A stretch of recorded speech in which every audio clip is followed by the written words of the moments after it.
im nghe về rừng kêu liên miên, rừng hát gió nâng trên cành biên, lao sao dì dào dòng suối nguồn quay, làn nước trôi trong xanh.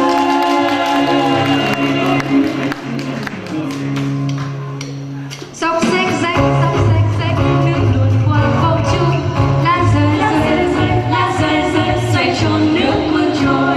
Có anh chiến sĩ đi qua khu rừng vắng, lắng nghe nhạc rừng tâm hồn vui vơi vơi. Anh cười một mình rồi cất tiếng hát vang cây rừng, rồi tiếng theo lời ca mênh mang. Tinh tàn tàn tinh tình tình miền đông gian lao hàng anh dũng. Tinh tàn tàn tinh tình tình hăng hái chiến đấu với quân thù. Đường xa chân đi vui thương, lòng xuân thêm bao thắm tươi.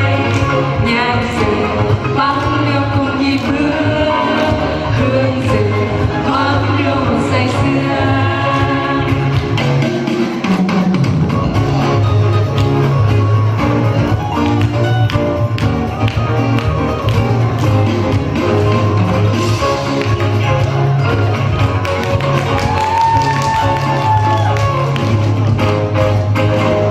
Có anh chiến sĩ đi qua khu rừng vắng, lắng nghe nhạc rừng tâm hồn vui vơi vơi.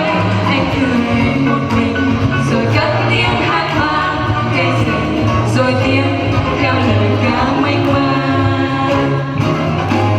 Tinh tàn tàn tinh tình tình miền đông gian lao mà anh dũng. Tinh tàn tàn tinh tình tình hăng hái chiến đấu với quân thù. Ra chuyến đi vui bước, lòng xuân thêm bao thắm tươi. Nhạc rừng vẫn đưa hồn nhịp bước, hương rừng thoáng đưa hồn say sưa. Ra chân đi vui bước, lòng xuân thêm bao thắm tươi. Nhạc rừng vang đều cùng nhịp bước, hương rừng thoáng đưa hồn say sưa.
quân chúc cháu thấy bao nhiêu đã đến nơi này.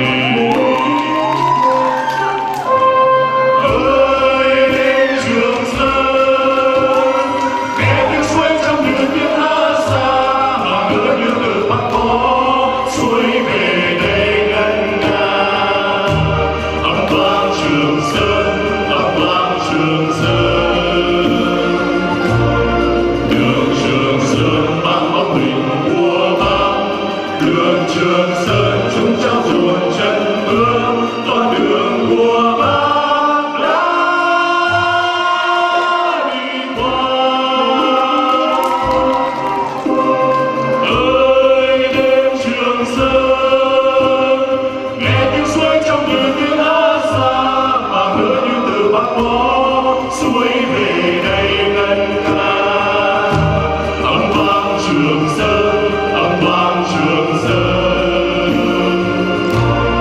đường Trường Sơn mang bóng hình của Bác. Đường Trường Sơn chúng cháu dồn chân bước con đường của Bác đã đi qua. Con đường của Bác đã đi qua.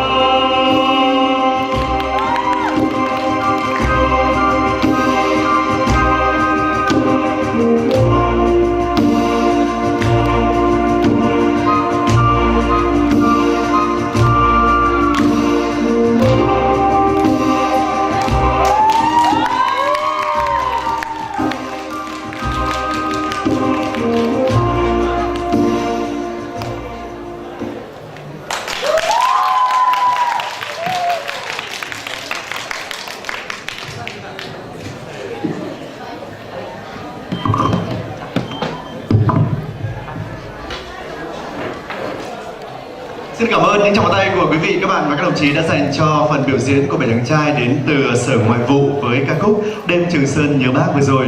Và thưa quý vị, chúng ta sẽ đến với phần biểu diễn trong đơn vị cuối cùng tham gia buổi liên hoan